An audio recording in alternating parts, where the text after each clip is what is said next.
Good evening and welcome to tonight's City Council Yukon Municipal Authority. It is August 16th, 2022 at 7 p.m. We're in the council chambers, which is here at 12 South 5th Street in the great city of Yukon, Oklahoma.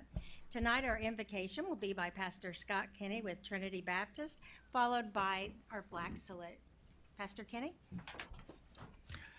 And before we pray, I just want to say it was our pleasure at Trinity to host all the Yukon teachers, administrators just last week, and it was just a great blessing to have them there, and we'll do a better job helping them park next time. So anyway.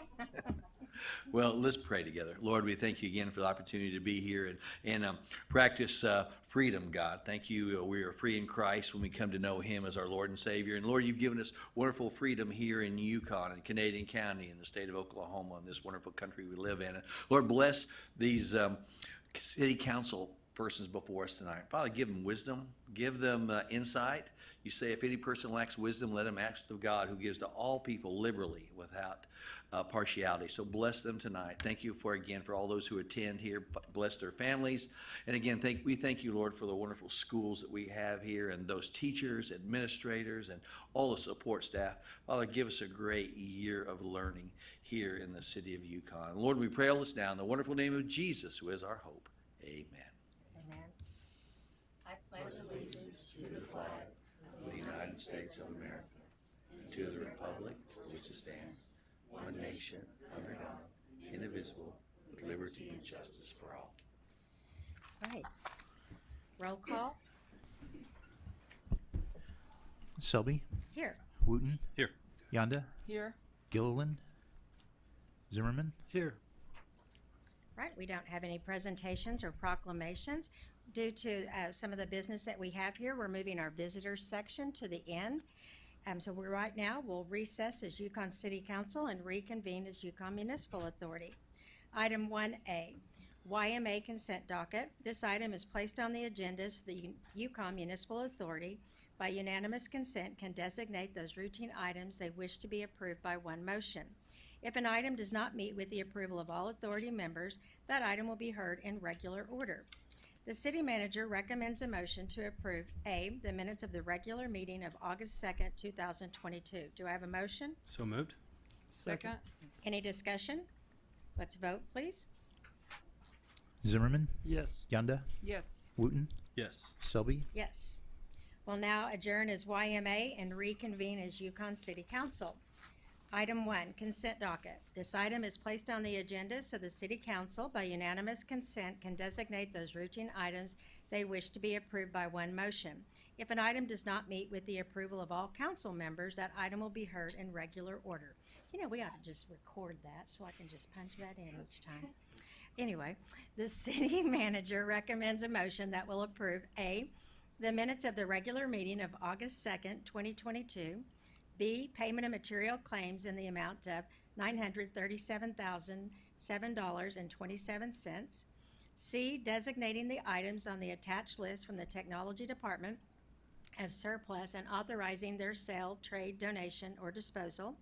D, denial of claim number 211476-2 from Angela Gibbs, 117 Bluegrass Lane, Edmond, Oklahoma, as recommended by the Oklahoma Municipal Assurance Group.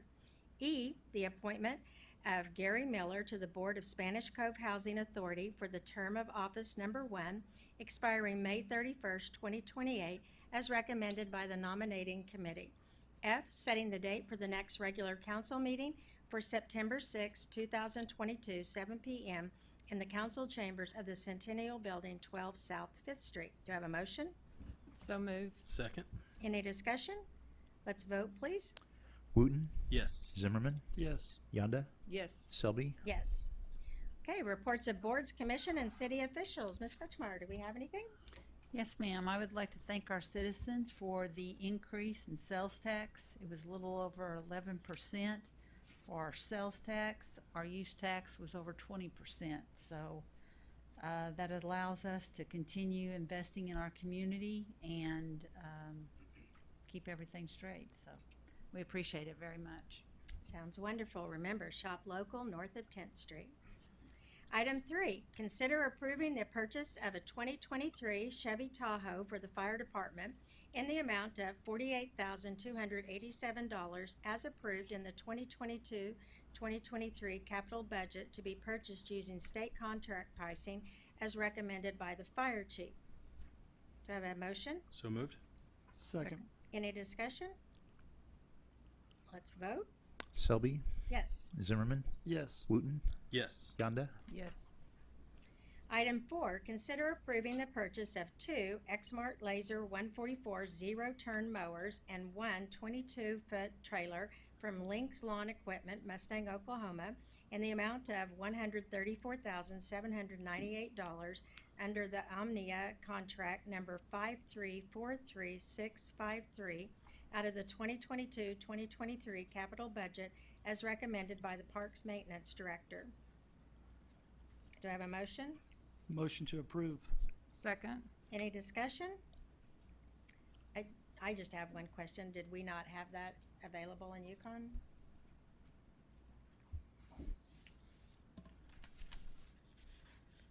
Not that I have anything against Mustang. You don't have something against Mustang? No, their mayor is wonderful. I just want their dollars. No, ma'am. Xmarks only has 3 dealers in the Oklahoma City area, and Okay. Mustang was the closest. Okay. Just checking. All right, let's vote, please. Wooten, Yes. Yonda, Yes. Selby, Yes. Zimmerman, Yes. Item 5, consider approving ordinance number 1430, an ordinance amending ordinance number 657, Appendix A of the Code of Ordinances of the City of Yukon, Oklahoma by providing that the zoning designation for being a part of Lot 6, Blocks 14, Cali Avenue and South 9th Street of the original plat map, Old Town Yukon, in addition to the City of Yukon, Canadian County, Oklahoma, to be changed from R2 Combined Residential District to C3 Restricted Commercial District and declaring an emergency. Do I have a motion? So moved. Second. Any discussion? Let's vote, please. Yonda, Yes. Selby, Yes. Zimmerman, Yes. Wooten, Yes. Item 5A, consider approving the emergency clause of ordinance number 1430. Do I have a motion? So moved. Second. Any discussion? Yes, I'm just questioning the reasoning behind the emergency clause. Without the emergency clause, the ordinance is not effective for 30 days after it's enacted, in publication. Mhm. And so this allows it to go into effect sooner and also lessens the publication burden on the city as well.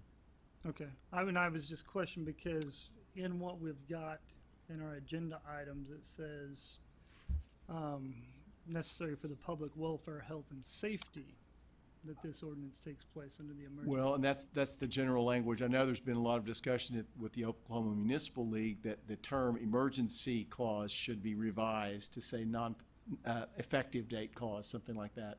There's not actually a public safety issue, particularly in this instance, but it does enable the ordinance to get enacted quicker. Okay, so that basically just kind of falls under the same thing where we can do it that way. Right. Okay, let's vote, please. Zimmerman, Yes. Wooten, Yes. Selby, Yes. Yonda, Yes. Item 6, consider approving the annual maintenance renewal for the iWorkQ Public Works package of software modules in the amount of $30,000 to be paid by iWorkQ from the Information Technology Department 2022-2023 budget as recommended by the Information Technology Director. Do I have a motion? So moved. Second. Any discussion? Let's vote, please. Wooten, Yes. Zimmerman, Yes. Selby, Yes. Yonda, Yes.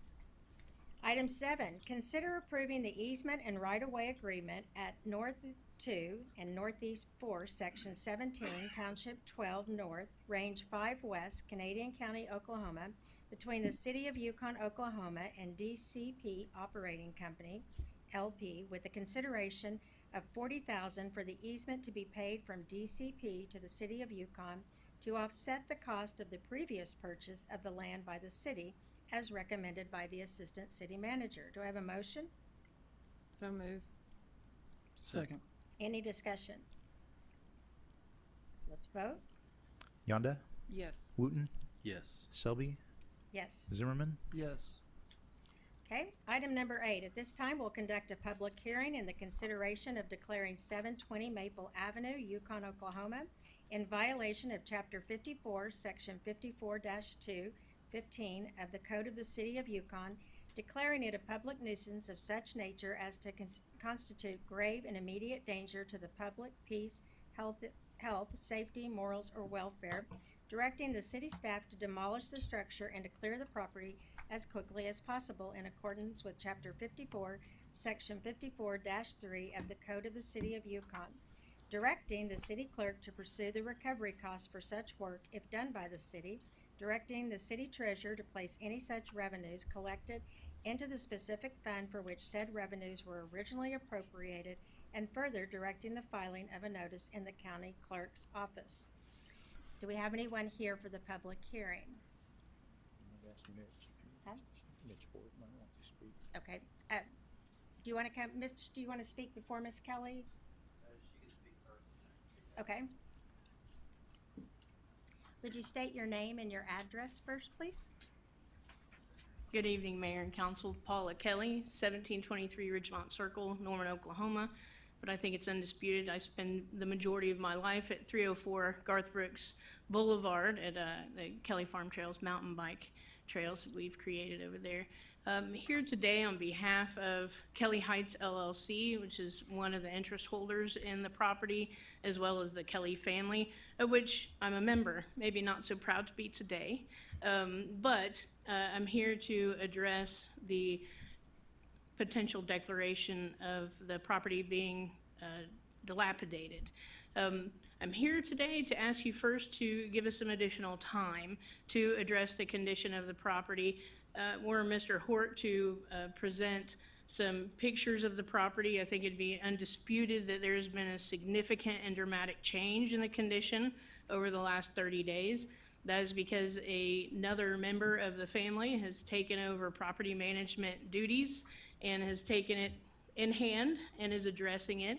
The family has filed a lawsuit in Canadian County District Court to determine the property owners and their interests, to divide that interest in the property. Let this be an example for you all. Please do not pass on property to your children, grandchildren that is undivided, because this is what happens. When the original property owners, and this house has been in the Kelly family since it was constructed in the early 1930s. So it's continued to be held by the family that entire time. When the original property owners, the Kelly family patriarch, passed away, the property was then inherited by their children and then their children, and it was undivided. Now there are cousins and multiple children of cousins scattered across the United States that maybe they don't even know that they hold an interest in this property. So what we've done is we've filed a case in Canadian County to have the court determine that. Once the court declares who the property owners are, then it will either order the property sold. One of the current interest holders could then purchase that property and then have the ability to get a mortgage on it, to acquire a loan, to rehab the property if that's possible.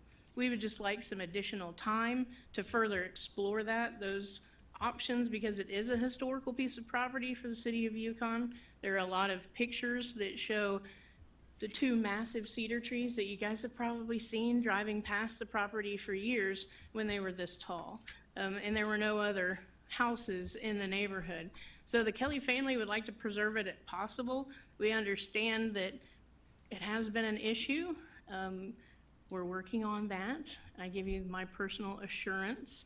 We'll continue to be in communication with the city, but we just ask for a 60, 90-day deferral on this item so that we can look into all possible options to preserve the property, if not to move forward with dilapidation, or I guess raising the property ourselves, depending on what the status of the court case is. There's no incentive to drag that on. We're in the process of identifying service addresses for the remaining interest holders and moving forward with that.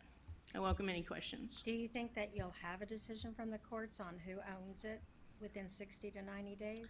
I don't think that's possible, that we'll have that done, but at the very minimum, we'll be able to identify whether the house is rehabable. I believe that it is. It's gonna take a lot to bring it up to code. We recognize that. We don't believe that it's a wise investment to do a total rehab of the property, so it would have to basically be rehabbed as is, no structural changes, because of the age of the property. But we wanna make sure that that is completely eliminated, and there are programs and grant programs out there that we could possibly take advantage of that haven't been explored in the past, but I'm committing to do that. How many days would you be She said- seeking? She say 60 to 90? I would like it deferred 60 to 90 days, and then, of course, I'll, be back here before you to update you on the status of everything if necessary, if I haven't already done that. As far as movement of the court, I think Mr. Reinhardt can tell you that we're at the mercy of the court. We never know. However, the process moving forward is in our hands to request the court appoint commissioners to value the property. Now, whether it is a dilapidated structure or not will have an impact on the value of that property.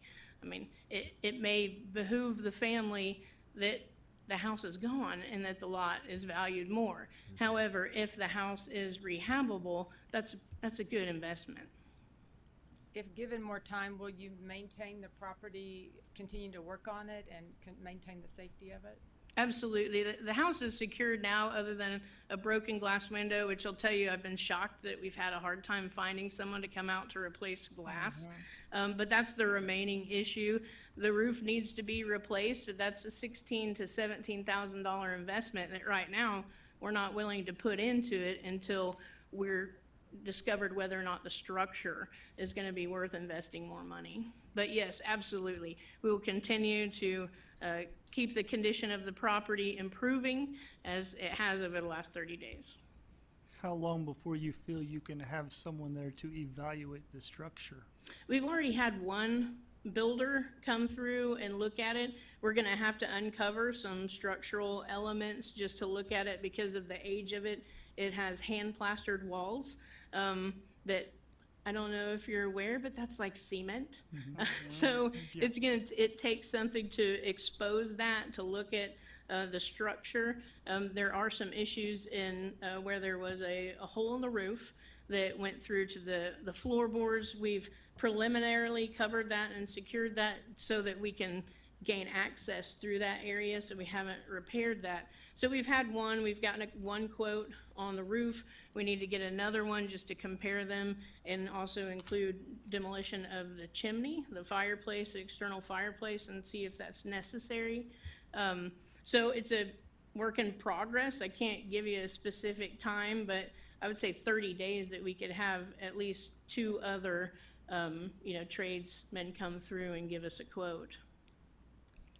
You said the house is secured, or is there any other dangerous areas on the outside? Is it being kept mowed? Is there equipment, anything that would be a danger or threat? In my opinion, no. It has been mowed. It's been maintained.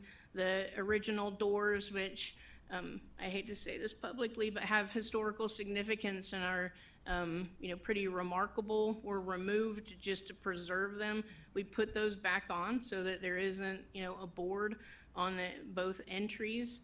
So the roof has been repaired and it needs to be replaced, but it's been repaired. There are no holes in the structure and no way that anyone can gain entrance. We have also put in place security cameras. And we've also kind of blanketed the neighborhood, and we've talked to a lot of our neighbors and told them what our intentions are, and we've got a lot of positive feedback from them. And I will tell you very honestly, I think the first step to that was saying, we're sorry. The house has been in a derelict condition, and I'm in charge now. We're working on it. Okay. Mitchell, you want to stay, Ms. Kelly, in case he has some more questions? Sure. As you're aware, we've been working on dilapidated structures. We've been bringing them to you. This is one that's been on our list for well over 25 years that we've had issues with the grass, the trash, the weeds, and so forth. That's why we have brought it to you tonight to consider. They have done a lot of work on the outside of this structure. We still believe it does and is a dilapidated structure.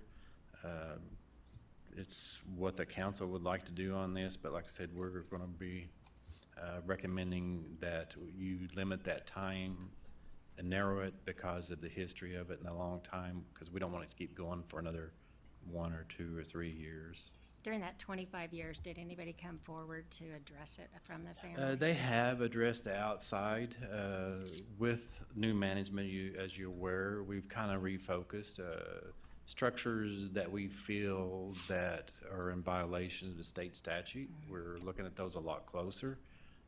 The last management was not into demoing a lot of structures, but as you're aware, we're bringing those that we feel that violate the ordinance or been sitting for a long time. This one has had a roof issue. It has been boarded up. We have had feral cat issues with it. I mean, the issues have gone on, and they have been receptive to most of the things that we've requested of them. But we do want them to, understand that there's a time, and the time is narrow, as well as there is some trees, stumps where they've cut the trees that they've left laying that need to be picked up. So there is some things they still need to get clear of the property to meet some of our requirements. But we still would like you to put some timeline on this that we're serious about, and they understand that if they don't, we will. Okay. So. Councilwoman Yonda, you said you drove by. I drove by on my way to the meeting tonight, and I did see a significant difference. Now, obviously, I didn't go into the structure, Yeah, but we I did see a tremendous improvement on the appearance and the safety, that from the street. Yeah. So, And this is one we've received quite a few complaints on over the years and each year too. right. So, but yes, they have trimmed the trees back. There's a difference, as you can see from the photos that were presented. Anyone else? If we were to extend, I would definitely like to know the status of what's going to happen to it at the end of that extension, and that way we can move one way or the other as far as making it a house again someone can live in, or clearing it off so someone can rebuild. Well, my recommendation is if you extend it, we would set this on a council agenda in a future, that date, time certain that they understand it will come back up, and we will have the hearing, and they will bring forward any of their supporting information that would support their being able to rehab the structure, or they were going to remove it or so forth. Yeah. So if we would, let's go ahead and set a time certain for them if we can. So if it's 30 days or whatever it is, 60 days or whatever you're feeling that is appropriate for the Kelly Trust, I guess, to come back and provide that information you're requesting. Yeah, my concern for them is growing up in that industry with a leaky roof for who knows how long. It might be a long shot. Are you willing to get the stumps picked up? Absolutely. Just to give you a little insight into that, and earlier when I referred to cedar trees that, in the 1930, where those are those trees. The family is very emotional about this piece of property. It's easy to come from the outside and say, you should do this, but when it comes to, pulling a trigger against family members, and that's probably a very bad choice of words today, they had a heartache about that. What they're wanting to do with those two logs, those are those cedars, and they're wanting to make something for their extended family. So we're just trying to get those picked up because they are sizable. They're probably about 50 feet tall when we started removing those trees, and so they're sizable links that have, cedar that are 12 to 16 inches in diameter. So the idea is to remove those and make something out of them. That's why where they're positioned, for pickup, and so we're just trying to accomplish that. So absolutely, yes, those will be gone as soon as we're able, which should be probably this weekend. Okay, I was gonna say, Yeah. my heart goes to that. I am very family oriented, but we need those picked up. And, as much as I am sympathetic with it, it has been 25 years. And so I think we have to take into consideration that, but then also look at giving some time. Okay, anything else? That is it. Thank you very much for your consideration. All right, we move out of the public hearing and go to item number 9. Consider a motion for discussion, consideration, and possible action declaring 720 Maple Avenue, Yukon, Oklahoma, in violation of Chapter 54, Section 54-215 of the Code of the City of Yukon, declaring it a public nuisance of such nature as to constitute grave and immediate danger to the public peace, health, safety, morals, or welfare, directing the city staff to demolish the structure to clear the property as quickly as possible in accordance with Chapter 54, Section 54-3 of the Code of the City of Yukon, directing the city clerk to pursue the recovery costs for such work if done by the city, directing the city treasurer to place any such revenues collected into the specific fund for which said revenues were originally appropriated, and further directing the filing of notice in the county clerk's office as recommended by the assistant city manager. Do I have a motion? We can't discuss until we have a motion. So moved. Mr. Wooten, I think we need Oh, a yeah, we'll motion. need-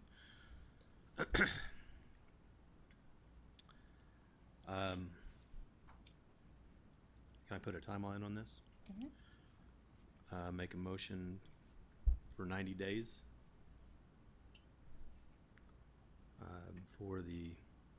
to look back at it and declare it and knock it down or whatever we need to do on that.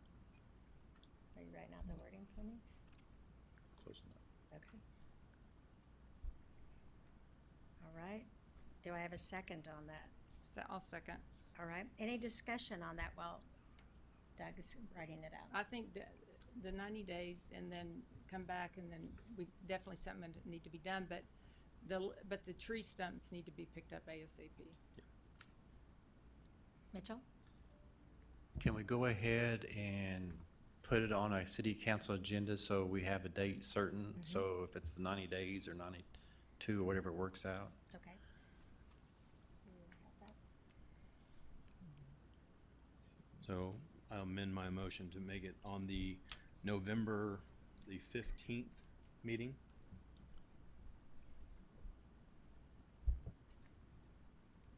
Okay. Is that agreeable? Okay. Or- Okay, do you have it written? Do. I'm gonna say it. Well, he's already said it. Said it? You can say it again Okay. if you want Do to. we, does anybody need clarification on what we're doing? 90 days, we come back? Do, and vote. do we need to second his revised? I thought you did. I had, Donna did. Oh, Donna did. Yeah, seconded the Donna first did. one. You second She did the the first revised one. motion. Want to second the Second, revised? I'll second. Okay. All right, then, let's vote.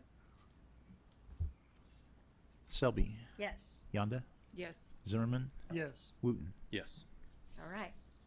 90 days. Okay. All right, we will now move to our visitors section. Do we have any visitors who would like to speak for tonight? I have one sheet for you here, Madam Mayor. Okay.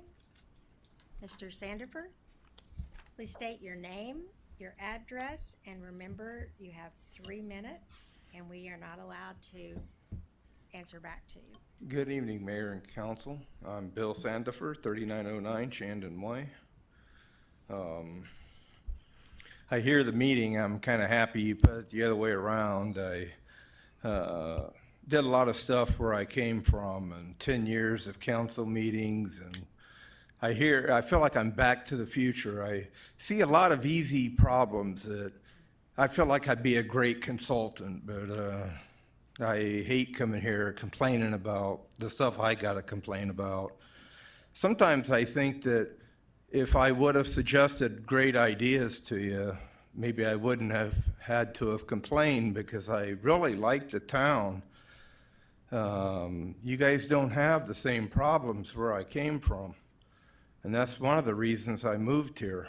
I don't have fireworks all through the month. When you come from a town where I come from, you listen to fireworks for 2 or 3 months out of the year. So if my town could have come back from Back to the Future, you would see the problem of letting fireworks happen. There's other ways of fundraising. I would donate money to your nonprofits and your youth like I do the veteran groups. And then having a historic society that preserves your historic spots. Having a city mayor that takes your problem properties and doing some of the stuff you're doing tonight where you notify the owner, you take that property, you repair it, you sell it, you give back the money, you call it a receivership program. I have like so much stuff from cities I came from that you guys would be surprised but I came here just wanting to mind my own business.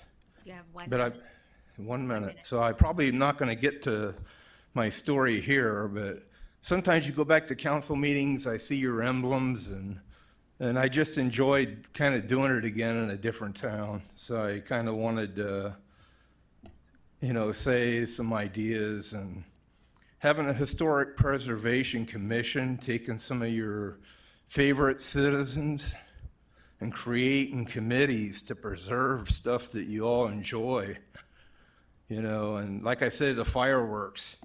I'm a veteran, and that's a big problem.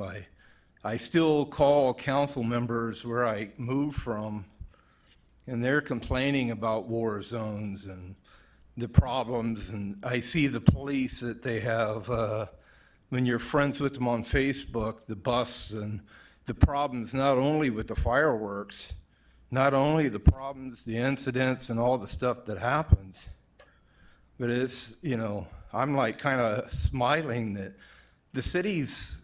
I'm sorry, your 3 minutes are up. Okay. I know. Well, I enjoyed listening to the council meeting here tonight, and Thank you. I'll save the story for the next council meeting. Thank you. Okay, thank you. All right, any new business? None tonight, Madam Mayor? All right. We will do our council discussion after. Let's go ahead and start our best practice handbook or information. We're gonna have you guys next. This is our handbook training from Oklahoma Municipal Assurance Group. Always a pleasure to have you guys. Thank you, Mayor, very much. Appreciate the opportunity to be at your meeting. And while they're setting up the exciting part of the meeting, will the technology work or not? I'm sorry, we were gonna take a 5-minute break so we could get that set up. Sorry, I have that right here. So while we're setting that up, I'll ask you just to have another seat, and we'll go ahead and do our council discussion, and that will give us some time. Sorry about that. All right, we'll start with Councilman Zimmerman. Last week, our SROs at the school district, who are Yukon police officers, did I beat you to that? Awesome. All right, I got you Should've this gone time. first. Along with some of their fellow officers came in and they did some security training with the teachers, which I just want to say I appreciate. I want to let the chief to know I appreciate those guys. They did a great job, and I think I don't know anyone who didn't appreciate them being there to visit with them about those things, and they took a lot of time with the staff that had extra questions. So thank you. Okay, Councilman Wooten, you have nothing to say? Great job, Mr. Zimmerman. Chief, I will say, echo what he said there. We need more SROs. Whatever on that. The relationships they develop with the students, what they do for the kids, it's amazing. It's amazing. So your guys do a great job. Thank you. Okay, Councilwoman Yonda. Nothing further this evening. Thank you. All right, let me give you some up-and-coming special events here in this great city. Thursday, August 18th from 6 to 8 o'clock, Del Robertson Center. It is an ice cream social. If you're 55 and over, it's totally free. Then on September 1st, Thursday, Rock the Roof, 6 to 11 p.m. We'll shut down Main Street. We'll have music, food trucks, lots of entertainment. The headliner is Muscadine Bloodline with special guest Jack Ingram. and opening act, Gannon Freeman. If you've never been, get your lawn chair, come on out and enjoy a wonderful night. The weather's going to be great. Then October 15th, Chisholm Trail Festival is coming to Molly Spencer Farm. Please get that on your calendar. Another thing that is not on here, we're having our mural dedication this Thursday night from 5 to 6:30, I think it is. If you have not seen our mural, stop by on Main Street. I just got back from vacation and I went to a little town called Vega, Texas. This town is 900 and they have 6 or 7 murals that are in their town. It is just incredible. And so get out and check our murals. You don't know what a blessing that is for our town. But come join us Thursday at our ribbon cutting. All right, are you guys ready or do you need a little bit more time? Just a little bit more time? Well, gosh, I can talk about anything. Give me the floor. We have spent some money on fixing up our trains out at our historical museum. I'd like to reach out to the man in charge of the Historical Society to get that open.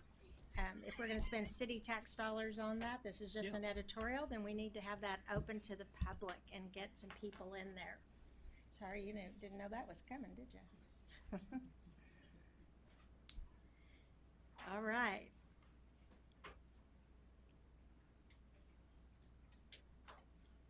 Are we ready now? You guys are amazing. Our tech team, which never gets shown, they're always in the shadows. Thank you for setting that up for us. Look at that, it's working. Mayor, thanks for having me out today, and my name's Bill Tackett. I work for the Oklahoma Municipal Assurance Group. We're your insurers, and this training is part of our Giving Back to Our Members program. So our recognition program, you all have been through it before. We come to you and do the best practice training, and part of that is, of course, a handbook for the governing body. Our partners are the municipal consultants out of Tulsa, Aubrey Weatherford and David Weatherford. Our partners have been for many long years, and we have done this training. David, I think, originated this training about 10, 11 years ago. We've done this training in this format since 2017. I think we've been here 3 times before, but it's always good to be back, and appreciate the opportunity.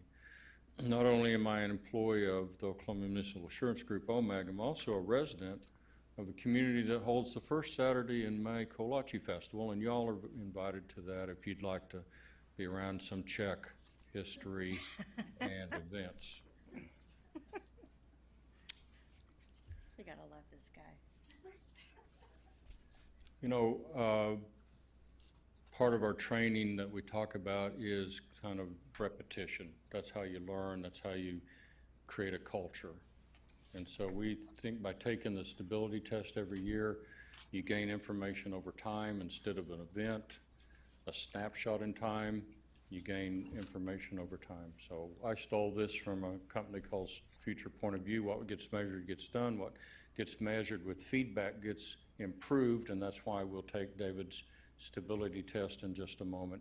What gets measured and rewarded gets repeated, and that's why by completing this process, OMAG writes you a check and not a credit on your bill that's available for you to spend for any purpose. We think the best run cities and towns have fewer claims, and the claims they have cost less money to resolve, and that's why we do this as a risk management tool. You guys are very professionally managed. You have a very professional management team. You guys operate your meetings as business meetings. They're very well run, and I want to commend you guys for that. We go all across the state doing this training, and we see a wide variety of meetings. Y'all do an excellent job of that. You guys are the board of directors of this municipal corporation. Usually you're not thought of in that way. When you went to sign up to be voluntold or to run for office, no one said that you were going to be a board of director person. But that's what you do. And as such, you have the same 3 cares, same 3 duties, the same 3 resources, and the same 3 jobs any board of directors has. You have the duty of care, obedience, and loyalty. You have the resources of time, money, and people. And the other three jobs of setting a strategic direction for the organization, adopting policies that help staff take you to that future state, and monitoring results as you go. And so your job really is to say by 2032, Uconn will go here and accomplish this. And you need to do that in a couple of different ways. One is you need to, in my view, very jealously guard how you conduct your meetings by how you spend your time. How often do you guys meet? Twice a month or once? Twice a month. Okay, so about 25 times a year, 26 times a year, you guys will meet. And look, if you weren't listening to me, you would have met for less than an hour. So probably less than 40 hours in a year, you guys are assembled as a board of directors. Two things have to happen for you to be in your position as board of director. You have to have a properly posted agenda that your clerk does to follow the open meeting law. You have to have a quorum. When those two things are in place, mayor gavels you into session, you are now the board of directors. When the mayor gavels you adjourned, you're promoted back to citizen. And you have no special duties or authorities that any other citizen wouldn't have. Your ability to exercise your authority resides within the confines of this meeting. And your authority extends two ways. One, each one of you has a vote, and the other is you have the ability to inform and persuade. Other than that, you get promoted back to citizen when the mayor gavels you adjourned. So you have the duties of care, obedience, and loyalty. Your care means you're ready to go when the meeting starts. You've read your material, you've asked your questions, you're ready to discuss or vote. Obedience means we'll follow the state and the federal laws as they're dictated to us. We'll follow the resolutions and ordinances that the previous city councils of Yukon have adopted till you amend them or do away with them or make new ones, which is in your authority to do. So that's care and obedience. Loyalty means that your hat says Yukon on it. Now, when I went to Okie State, they told me that politics is defined as who gets what when. Who gets what when.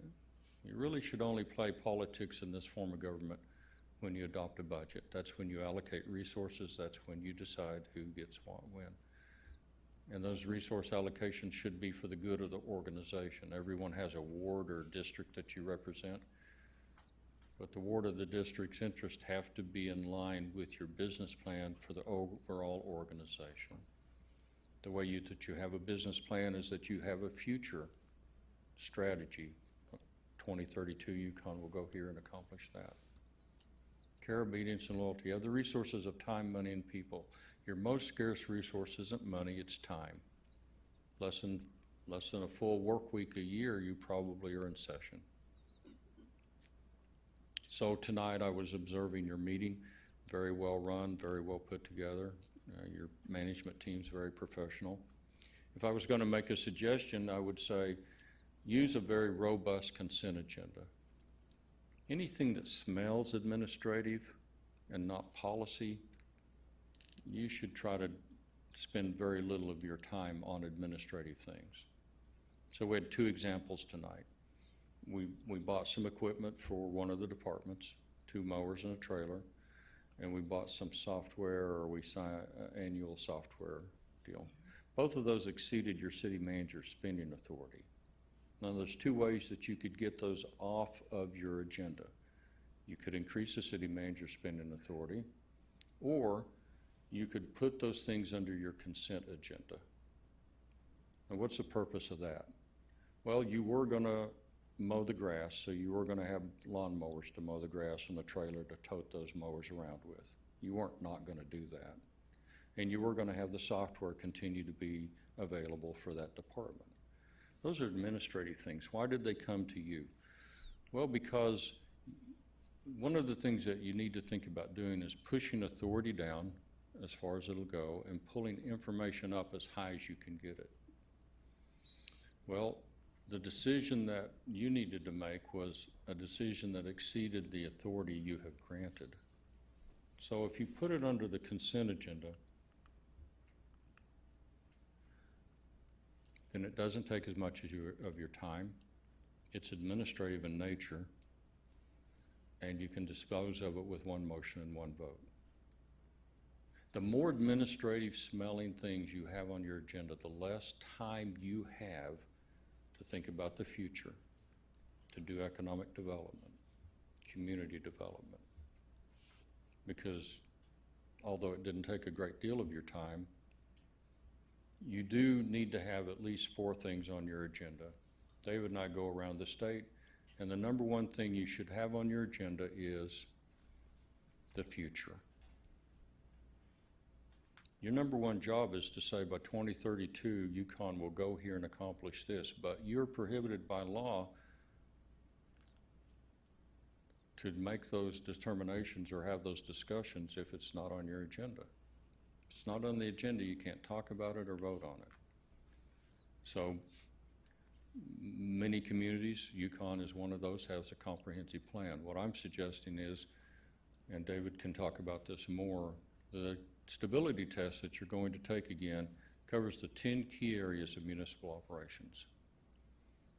A planning meeting can take one of those 10 areas and just talk about that area. How do we improve or how do we expand on communications, on finances, on one of the 10 key areas? That's not in place of a comprehensive plan, that's in addition to it.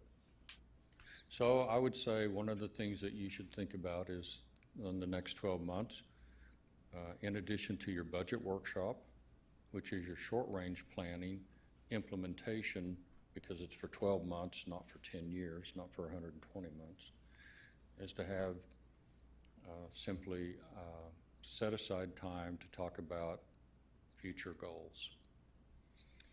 And you can also do that during a regular meeting, but you can't do it if administrative things are encroaching upon your time.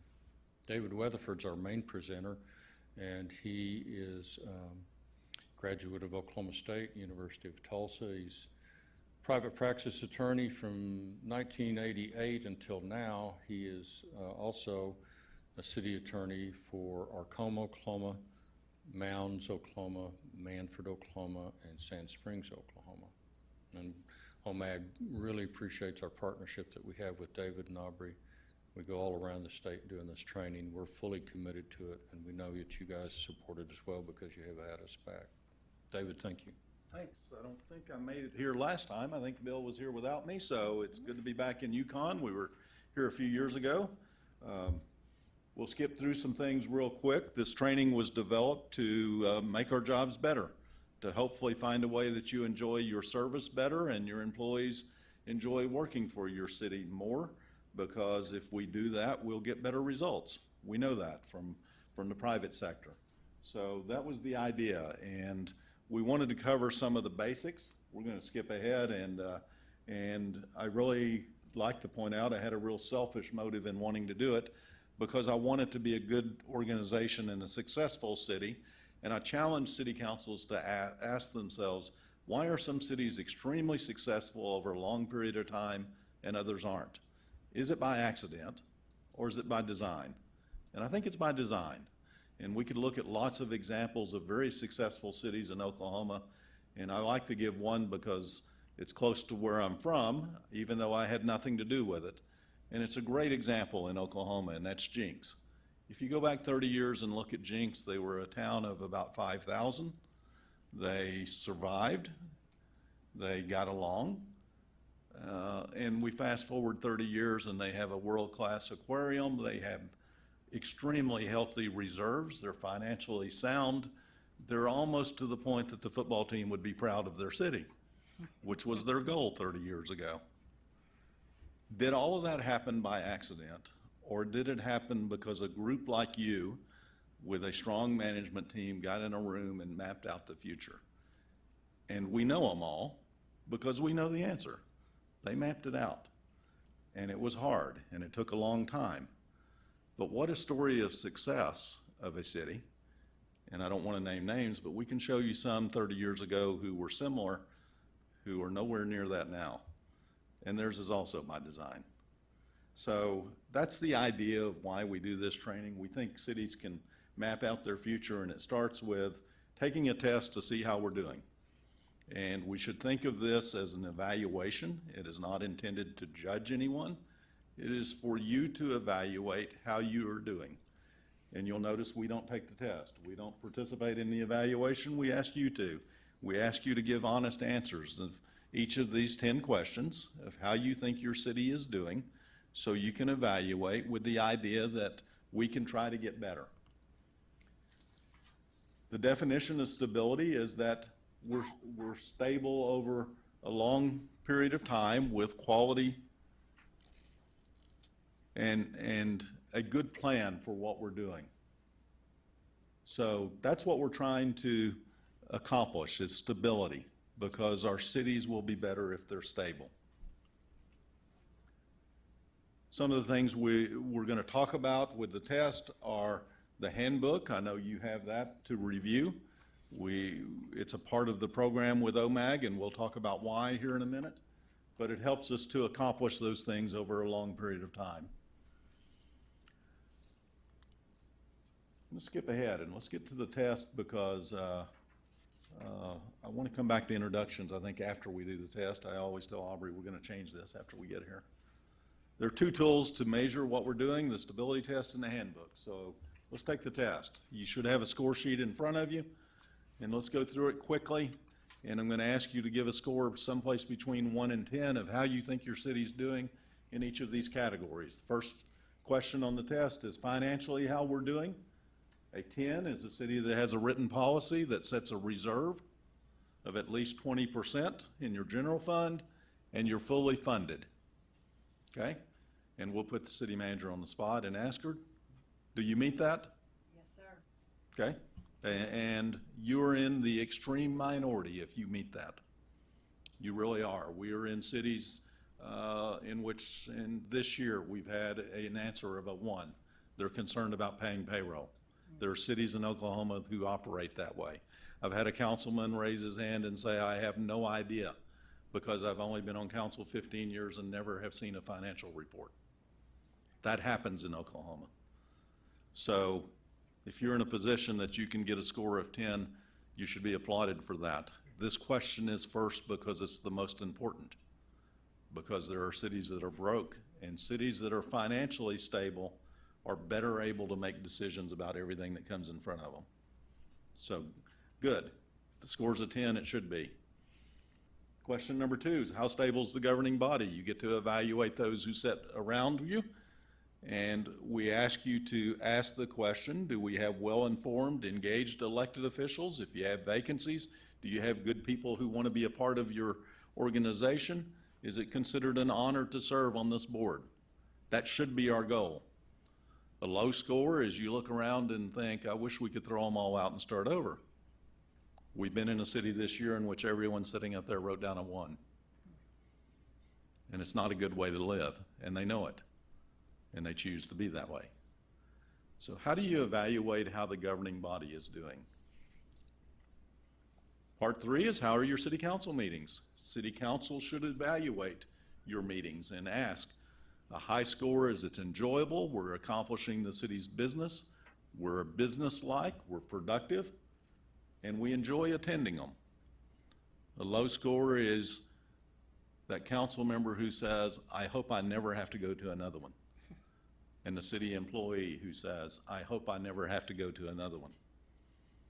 This training was created in part because I attended those meetings for years in the same city, in which I would have given a score of 1 every single meeting. And every member of council would have given a score of 1 every single meeting, because it was a miserable experience and the city was a horrible failure. And they had a mayor who came along who said, we're gonna change it for a generation, and they did. In the cities we go to where we get a low score on this question, I usually ask, then why do you keep doing it that way? It is 100% within your control, between you and your staff, and you should have a goal to have good meetings. Over the last 10 or 15 years of doing this, Bill and I and Aubrey agree this is probably an area where we've helped, because we've caused elected officials to ask that simple question, are we doing that well and can we do it better? And a lot have. Part 4 is how do you rate the workforce? That's a hard thing to answer in a city this size. You have a lot of employees, but we know that some cities have a culture in their workforce, and it is a good culture. It's a good place to work. You retain employees, and they're proud to work for their city. That should be our goal. Other places have lots of turnover. It's a revolving door. It's difficult to attract anyone. The employees don't like their jobs, and we usually see lots of claims and lots of disgruntled activity. So how do you rate the overall workforce of your city? Part 5 is a hard question. What's the public image of the city of Yukon as a governmental entity? A high score is there's a lot of public confidence in what you're doing. The public expects you to be a leader in the region. If there's an issue that needs to be addressed, they feel you're competent to address it as an organization, and the public depends on you to do that. A low score is that city in which there's no public confidence in the organization. We know historically this is the lowest score statewide because we're living in an era in which there's not much confidence in city government, and it's hard to change that. That makes your jobs much harder. So give a score of how we're doing on that. Part 6 is crisis management. Government exists to deal with those things that go wrong when there's a flood or a tornado or a disaster, and the public expects us to be prepared. So a high score is we're prepared and we're planned for a crisis. We have policies in place to deal with it. We have a command structure that allows it to be dealt with, and we're prepared for it. A low score is we haven't thought about that yet, and there are cities who operate that way. Okay. Number 7 is economic development. 20 years ago, this would not have been on the test because there was a strong belief that cities should not be active in the economic development world. That's changed as federal money for cities dried up, as sales tax became more competitive. Economic development in many places has become a more important governmental role for local government. So the question is asking, how active are you in economic development projects? A high score is you're directly involved, it's a part of what you do, and you think you can make a difference in the economic development of your community. A low score is we've decided not to be involved in that. And there are some cities who have decided not to be involved in it, and that's your choice. As the board of directors, you get to decide. We're not judging how you're doing, we're asking you to evaluate it so you can see how you're doing.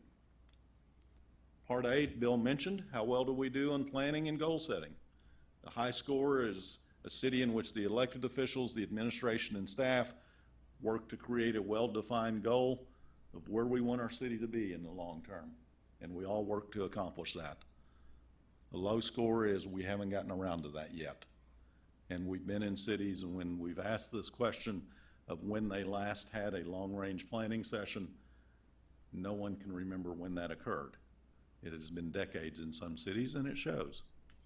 So how well do we do planning and goal setting as an organization? Part 9 is how stable is the administration? This is not directed at the city manager. It shouldn't be. It's upper management of the city. How stable is it? We know from the private sector that stable management leads to results over time. So the question is asking is, how stable has your management team been? A high score is it's a stable place to work. If we have vacancies, we attract good people. And we're a stable organization because we have continuity in management over a period of time. A low score is that city that has a revolving door, constantly changing management and constantly starting over. So give a score of how you're doing in continuity of management and administration. And number 10 is a hard question, but it applies to what we do a lot. How well do we communicate? Are we getting the information we need to make the decisions we need to make? And a high score is you're getting the right level of information. Low score is I wish somebody'd tell me what's going on around here. And this is a hard question in city government because it is different in every single city. And we would encourage you to have a good discussion about what level of information you should be getting. Because historically, we know that cities evolve at their own pace. There is no state standard. There's not a state standard of even the financial report you should get. Every city has something different. Some cities, it's hundreds of pages on a monthly basis. Some cities, it's crayon on a big chief tablet, if that. And we've seen one of those in this year. So you get to make your own rules as an organization, and that's what makes your job more difficult. So those are the tests. We'll gather those. We'll get a composite score back to Tammy, and we hope you take it as an evaluation. Do we have any council members who are just brand new, as in this is their first year? One. How have you enjoyed it? Pretty good so far. What is different about it than what you thought it would be? And I skipped introduction, so we're coming back to that. It's honestly almost exactly what I expected. So, Had you been involved with other city activities? no. If, what did you know about the job when you were sworn in, about what you were supposed to do as a council member? Did you know much about it? Yeah, I had been following for a while. Yes. Okay. And it's similar to what you hoped it would be? Yeah. If you were to list what you hope to accomplish as a council member, what would be high on the list? Just helping to continue to develop the city and move it forward, deal with our population growth and our aging infrastructure. Yeah, good, good. Mayor, how long have you been with the city? 4 years. What do you think about being mayor? This year is a lot better than it was 2 years ago. What's the hardest part about being mayor? That a lot of weight falls, I take it very serious, and everything that we do, I want to make sure it's done for the best for the people. How could the other council members make it easier for you? If we could have more open communication, Yeah. we're very limited to that. And because we're a small council, no more than 2 of us can talk at a time. But yeah, more open communication, more visionary. Understanding what each wants to accomplish. Yeah, it is interesting, and I know Roger knows this because we're so constrained by the Open Meeting Act, and as attorneys, we're so paranoid of a violation. We hamper the ability of the elected officials to communicate with themselves. Obviously, we have to comply with the Open Meeting Act, and we have to do those things. But we've kind of had a chilling effect on that ability to discuss amongst themselves, haven't we? And that's a hard thing. Obviously, no one would encourage you to violate it. You've got to comply. I've told the story before that my first job as a city attorney in 1988, a couple days after I was hired, the mayor called me and said, I've got a meeting with someone. I don't know if I should have told you about it or if you need to be there. And I asked him who it was with, and he said, I don't know, it just says OSBI by his name. And I said, well, why does he want to talk to you? And he said, something about some meeting law I've never heard of. Oh, wow. And you're going to talk about your handbook. One of the thoughts behind creating that handbook and having a handbook goes back to that experience. You should never be in the position of not understanding the Open Meeting Act and knowing what your responsibilities are. But it has hampered your ability as a mayor to understand what he wants to accomplish and what they want to accomplish, and that's difficult. I would hope you can find a way to communicate that and as a group, individually, maybe work on making that better, because it is very difficult being mayor. And a lot of places, what we see, it is difficult being mayor because of the other council members. And that's part of what we want to avoid. Everybody needs to get on the same page. Tammy, you've only been here as a manager a couple of years, but you've worked with the city longer. Yes, sir. What, since being the person in charge, what's your impression? It's a lot more responsibility. I feel totally responsible for especially all of our employees. I was the assistant city manager, and to me, it is a lot different than being the assistant city manager. Yeah, one big difference is as assistant, you had one boss Yes. who kind of stayed the same person for a while. Now you have 5 bosses who are always changing, Yes, sir. and that's difficult, isn't it? Yes, it is. How much time have you spent with the group of them outlining what you expect of them and they expect of you? Some or not much? Not much.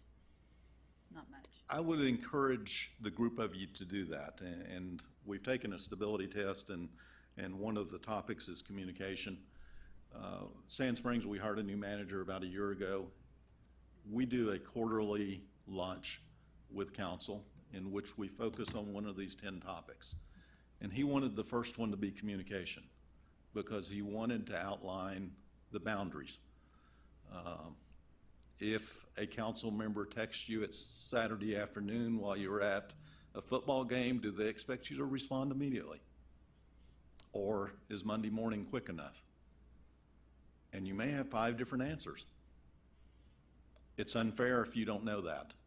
And it's unfair if they, as a group, have not talked about those limitations on your job. You do get a few days off every week, I hope. Those rules and what the expectations are have got to be outlined. She has 5 bosses. I don't know why anybody in their right mind takes a job with 5 bosses, right? I mean, Right. think about that. And they're going to change. They're going to change in what they expect from you. And the people are going to change. We know lots of managers who currently work for a group of people who did not hire them. None of them. The entire group has changed. And we know historically this group is going to change over time. So anyway, I would just encourage, make your job easier by having that open communication.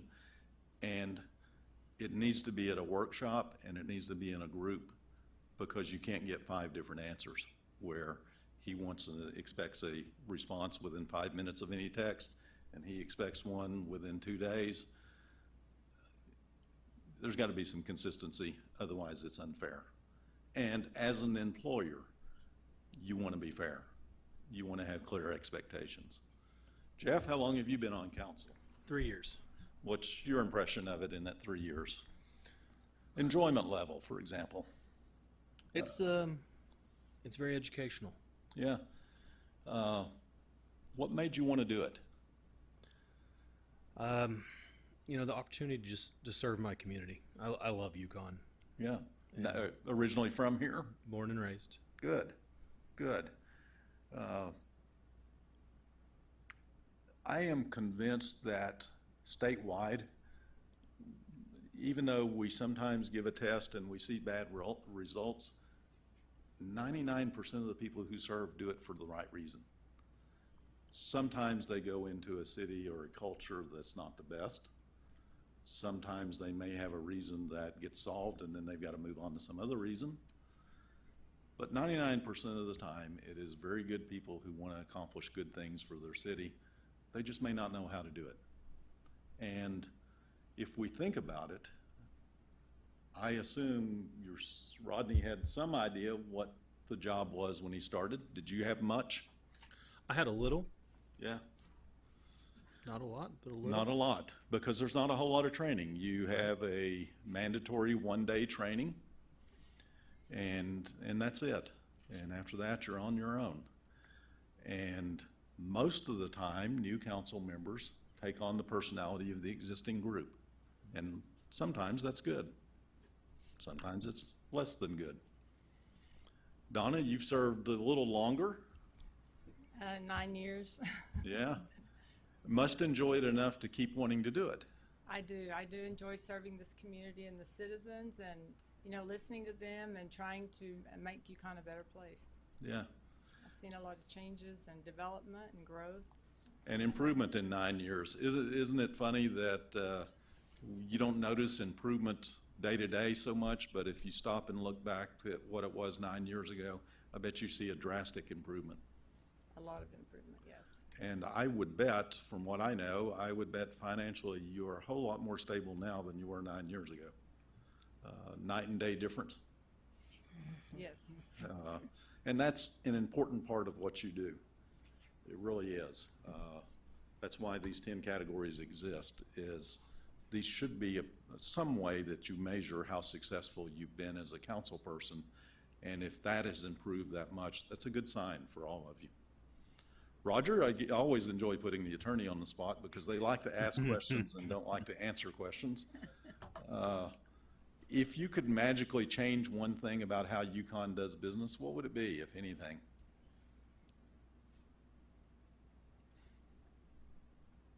That's a difficult one. It is.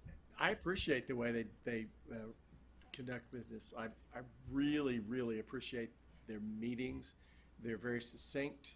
There's not a lot of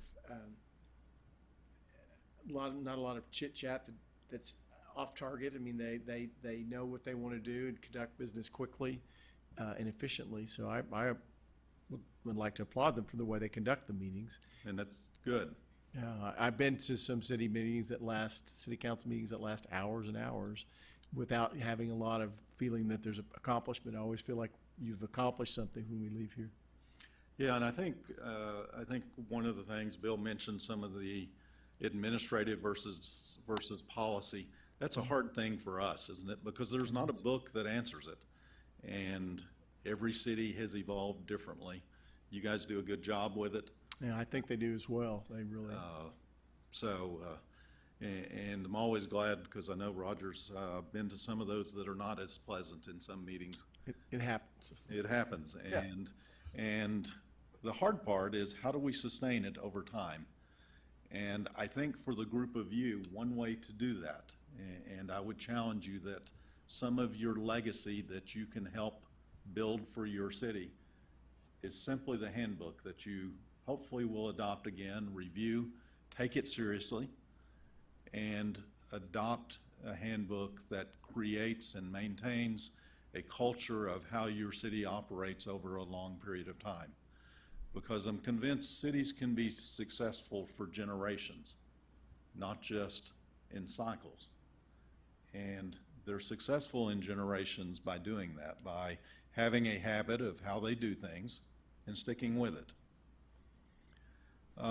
We have a video of elected officials and city managers and management from around the state that's about 5 or 10 minutes. I don't know if, Mayor, if you have time to see that.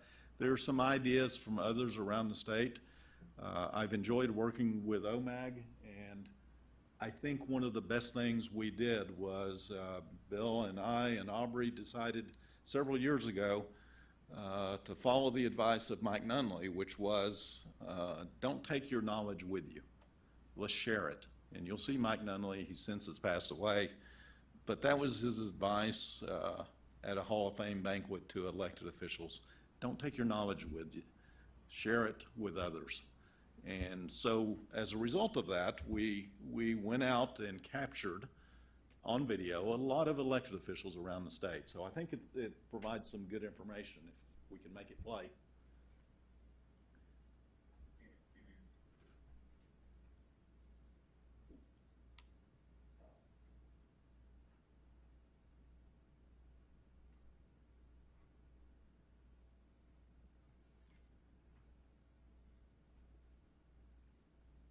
Craig Stevenson, City of Ponca City, City Manager.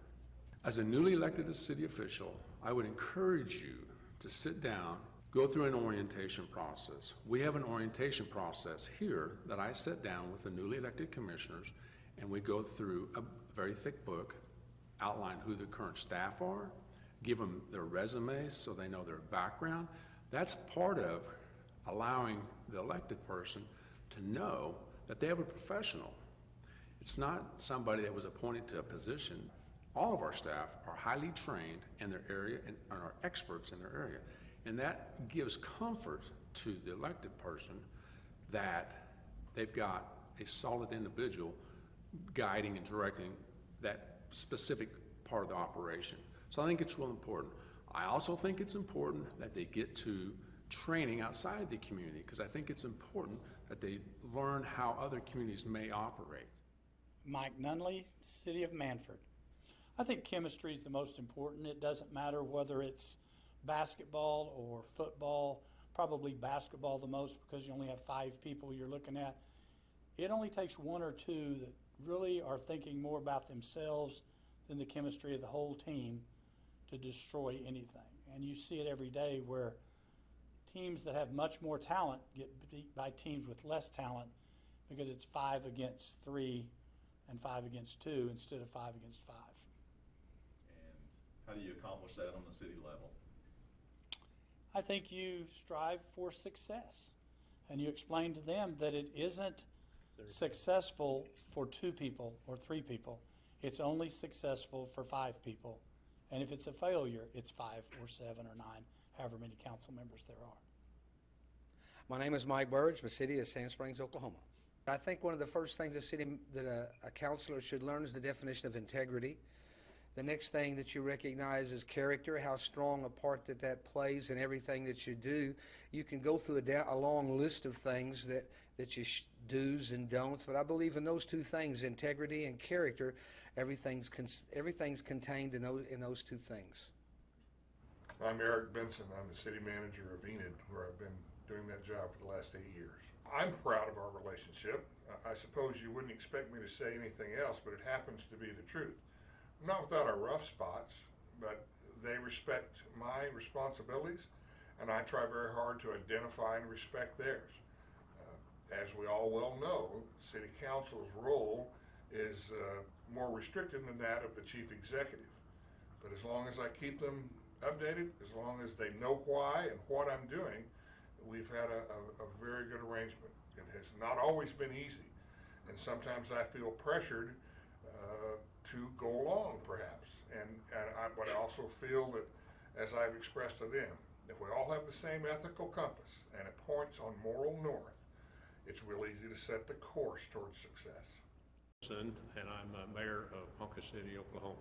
It's important that our elected officials understand that they are a lawmaking, governing body, and we have a city manager form of government. So the city manager and his department heads operate and run the city, not the commission.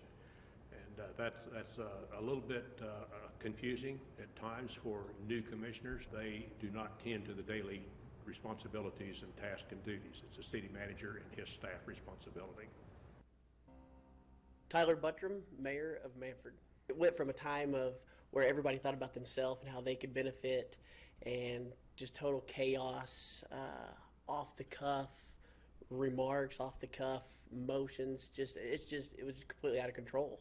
To now, a lot more organized the way it's supposed to be. Traveled a lot to different cities to watch other mayors, how they run their meetings, watch other councils, how they conduct themselves, and that was pretty much the major of my training, the most of my training. Does your board get along with each other? Board gets along very well now. It went from, like I said, a time of chaos to now a time of where everybody is there for the city, not for themselves. City's seen a lot of growth, new retail development, residential development going on right now. And that has a lot to do with the council having a vision and everybody on the same page. We do have good meetings, and I know some people would laugh about that, but one of the things, the training that we got from the training from OMAG was that, hey, our meetings aren't so bad. And so we have the same structure every time. We have the same expectations of our staff and of our commissioners, and I think all of us knowing what's expected of each other really makes for a good meeting. We discuss and we debate. There's not a lot of argument, and again, I think that's from being prepared. Find out the information you need beforehand if you have a problem with something. Generally, we work to build consensus, and so there will be times when we agree to disagree, but I would say arguing is at a minimum. Our commission does not discuss agenda items or argue with agenda items. We may discuss casually some agenda items, but we do not have arguments. That is one thing that I can take pride in Ponca City, that we always work together. I don't know of any issues. I don't remember in 7 years of any issues that we have got into any strifes or embarrassing situations. We may discuss an item at length, lay out the pros and cons of an issue so that we know what we're voting on. But we've always been able to work together in unison as a governing body. A side comment, one time a citizen had, our commission meetings are televised, and one time a citizen had commented that they were going to quit watching our commission meetings because we never got in a fight. So I take pride in that comment. We put items on there for action. We don't bring items that are administrative in nature. They're policy setting. We provide a tremendous amount of background to the city commission prior to that meeting. We may have had a work session on that particular item or that policy so that they have a clear understanding and they've been able to vet the background and the information and make a good decision. So when we get to the regular commission meeting, they have a tremendous amount of information and they feel very comfortable, I believe, in making the decision that they make. The other thing that I think it's real important is time is valuable, and city commissioners and governing body members are volunteers. And as staff, we want to be respectful of that time and do not want to bother them with trivial items. I worked 38 years in the corporate world, and I would say that our commission meetings and all of our meetings are held and conducted in a very dignified, courteous manner. We respect each other's comments. We give each person their time to hear their thoughts, pros or cons, and we lay those thoughts out on the table. We massage those ideas and try to come to a general consensus that everybody can live with. My name is Bill Shuey. We are in Enid, Oklahoma, and I am the mayor of Enid. I run it as a business meeting. We stick by the agenda, and when we get to adjourn, we adjourn, and we don't sit around and discuss things. What if? Votes are votes, and once the vote is taken, I move to the very next item. I was trained that way in the banking industry, and believe it or not, it was good training. We do a lot of things right in Enid, Oklahoma. Your city had some of the worst meetings of any city around. What was that like? They were the worst. You said some of, they are absolutely the worst. It was agendas for two people, and those two people would garner as many negative people as they could to come to meetings to make it a social platform for them. And in that time, not one bit of progress happened in our community. I believe it's imperative that if you want quality people to continue to be council members, it needs to be an experience that they can enjoy that's not a burden on them.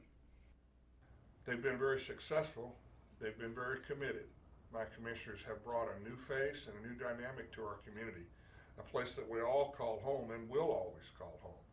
I'm very proud of our commission's ability to do that. They're very professional, they're very committed, but they're very well prepared for their job, not only from their studies, but also that contribution of the staff to their read-ahead packages. Our council respects each other. It's one of the first things that we document through a variety of OMAG and OML training, and one of the things that spoke to me the loudest was that with each vote, you have to respect the vote of your contemporary, and you have to respect the vote of those who made decisions before you were elected, period. In other words, unless you're a part of the decision, you don't know how it came about. I'm very proud of our commission's ability to cooperate with each other. Yeah, sometimes emotions enter into it, and I'm no stranger to that. Sometimes I'm the instigator, and sometimes it serves me well, and often it doesn't. And I try to remind myself and my commissioners, who also remind me, that we have to respect their stances, and it has served us well. Hopefully those are helpful. I think we have lots of hours of video, and hopefully we'll find a way to package it and use it more. I know we have some that are economic development specific, some that are some of the other topics specific. And I would encourage you that the OML conference in Tulsa to drop by the OMAG booth, because we're going to film some more. And we need to keep doing that. It is important for each of you to contribute to the future of municipal government in Oklahoma by sharing your good experiences. And we hope we find a way to do that. So any questions? I know we probably have kept you too long. I would encourage you to spend some time and thought on your handbook and to take it seriously and to work to make it better every year, because it truly is the legacy you can leave for your city that will make the job much easier for whoever comes in the future. So, any questions, or Bill, anything else you want to add? We're always honored to be a part of y'all's meetings. Nice to come to somewhere that's run professionally, managed professionally. I encourage you all to have a big delegation, the Municipal League Conference this year's in Tulsa, September 13th, I think, to the 16th. And I always think that's the highlight of the year. So, Mayor, thank you for having us out today. Thank you. Thanks. For coming. Yes, this handbook is something we will each read and go over. Before we end tonight, I'd just like to give our condolences, our thoughts and prayers to Mitchell and his family on the passing of his mother. We live in a great city, we have great staff, and I'm honored to be a part. Oh, sorry. Do I need to say it all over again? Okay. I'd like to say just a few words before we leave. I'd like to give out our condolences, our thoughts and prayers for Mitchell and his family and the passing of his mother. We live in a great city with a lot of great people. We have a wonderful council, city manager, and all of our staff and administration. Make the most of your tomorrows. Be kind to one another. This meeting is adjourned.